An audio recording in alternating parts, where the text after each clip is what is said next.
বাংলাদেশের talk show বা সংবাদ জগতের একটা পরিচিত মুখ ছিল ফারজানা রূপা।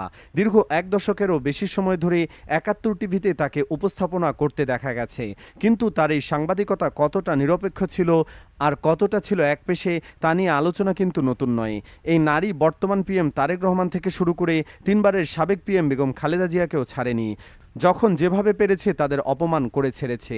এমনকি বিএনপি আর কোনোদিন ক্ষমতায় আসতে পারবে কিনা সেই সন্দেহ পোষণ করেও হাসি ঠাট্টা করত। আজ আমরা আলোচনা করব ফারজানা রূপার বিতর্কিত সাংবাদিকতা, তার সে আলোচিত প্রশ্ন এবং বর্তমান পরিণতি নিয়ে। আমরা যদি পেছনে ফিরে তাকাই তাহলে দেখব ৭১ টিভিতে থাকাকালীন ফারজানা রূপার বিভিন্ন উপস্থাপনা বা সংবাদ বিশ্লেষণ একাধিকবার বিতর্কের জন্ম দিয়েছে। গণমাধ্যম বিশ্লেষক থেকে শুরু করে সাধারণ দর্শকদের অনেকেরই অভিযোগ তিনি সাংবাদিকতার নিরপেক্ষতা বজায় না রেখে তৎকালীন সরকারের পক্ষে সাফাই গাইতেন।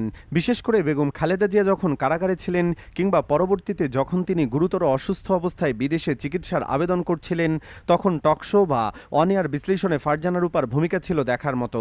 বিএনপির পক্ষ থেকে এটাকে মানবিক ইস্যু বলা হলেও রূপা তার উপস্থাপনায় এটাকে আইনি চাতুর্য হিসাবে দেখানোর চেষ্টা করতেন। শুধু তাই নয়, তারেক রহমানের রাজনৈতিক নেতৃত্ব বা ভার্চুয়াল বক্তব্য নিয়েও বিভিন্ন টকশোতে ফারজানা রূপা একের পর এক নেতিবাচক মন্তব্য করেছেন। অভিযোগ রয়েছে তারেক রহমানের বক্তব্যগুলোকে নিরপেক্ষভাবে না দেখিয়ে সবসময় একটা নেতিবাচক অ্যাঙ্গেল থেকে প্রচার করতেই তিনি বেশি স্বাচ্ছন্দ্য বোধ করতেন। আর ২০১৩ থেকে ২০১৫ কিংবা সাম্প্রতিক ২০২৩-২৪ সালের নির্বাচন ঘিরে বিএনপির রাজনৈতিক আন্দোলনগুলোকে তিনি সোজা সন্ত্রাসী কর্মকাণ্ড হিসাবে উপস্থাপন করতে চেয়েছেন। তবে ফারজানা রূপার সাংবাদিকতার ইতিহাস সবচেয়ে বড় ধাক্কা খায় গত ২০২৪ সালের ১৪ই জুলাই। সাবেক স্বৈরাচার হাসিনার চীন সফর পরবর্তী সেই সংবাদ সম্মেলনের কথা আপনাদের নিশ্চয়ই মনে আছে। সেদিন কোটা আন্দোলন নিয়ে ৭১ টিভির সাংবাদিক ফারজানা রূপা শেখ হাসিনাকে একটি প্রশ্ন করেছিলেন। তিনি আন্দোলনকারীদের বিরুদ্ধে এক প্রকার অভিযোগের সুরে বলেন, শিক্ষার্থীরা আদালতের শরণাপন্ন না হয়ে প্রধানমন্ত্রীর কাছে সমাধান চাচ্ছেন। এমনকি একজন অসুস্থ মুক্তিযোদ্ধার প্রসঙ্গ টেনে তিনি তৎকালীন প্রধানমন্ত্রীর কাছে জানতে চান, মুক্তিযোদ্ধাদের অবমাননার বিরুদ্ধে রাষ্ট্রের কোনো ব্যবস্থা নেওয়া উচিত কিনা। আর ঠিক এই প্রশ্নের উত্তর দিতে গিয়ে শেখ হাসিনা সে বিতর্কিত মন্তব্যটি করে বসেন, মুক্তিযোদ্ধাদের নাতিপুতিরা পাবে না তো কি রাজাকারের নাতিপুতিরা পাবে? ব্যাস, এই একটা প্রশ্ন এবং তার উত্তরই যেন ইতিহাস বদলে দিল। ওই দিন রাতেই দেশের সব বিশ্ববিদ্যালয় ক্যাম্পাসে ক্ষোভের আগুন জ্বলে ওঠে। নেটিজেনরা অনেকেই বলেন, সাংবাদিকদের অতিরিক্ত চাটুকারিতা এবং উদ্দেশ্য প্রণোদিত প্রশ্নই কিন্তু আন্দোলনকে পুরো দেশে এক দাবানলের মতো ছড়িয়ে দিয়েছিল। ঘটনার পর রাজনৈতিক পট পরিবর্তন হলো।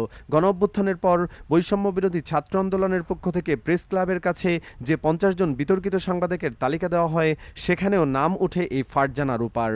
এরপর গত ৮ আগস্ট ২০২৪ থেকে ফারজানা রূপা এবং তার স্বামী শাকিল আহমেদকে ৭১ টেলিভিশন থেকে চাকরিচ্যুত করা হয়। পরবর্তীতে তাদের দুজনকে আটক করা হয় এবং একাধিক মামলার মুখোমুখি হতে হয়।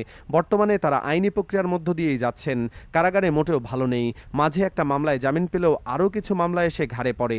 তাতে নিজের মায়ের মৃত্যুর সময় ফারজানা পাশে থাকতে পারেননি। তবে সরকার তাকে ৪ ঘন্টা প্যারোলে মুক্তি দিয়েছিল মাকে শেষ বিদায় জানাতে।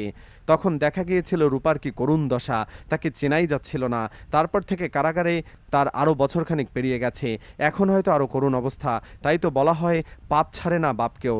কারাগারে রূপা যা সাজা পাচ্ছে তা নিশ্চয়ই তার পাপের ফল। সমালোচকরা এখন বলছেন, সাংবাদিকতার আড়ালে রাজনৈতিক লেজুরবৃত্তি এবং প্রতিপক্ষকে ঘায়েল করার এই প্রবণতা নাকি দেশের গণমাধ্যমের ইতিহাসে এক অন্ধকার অধ্যায় হয়ে থাকবে।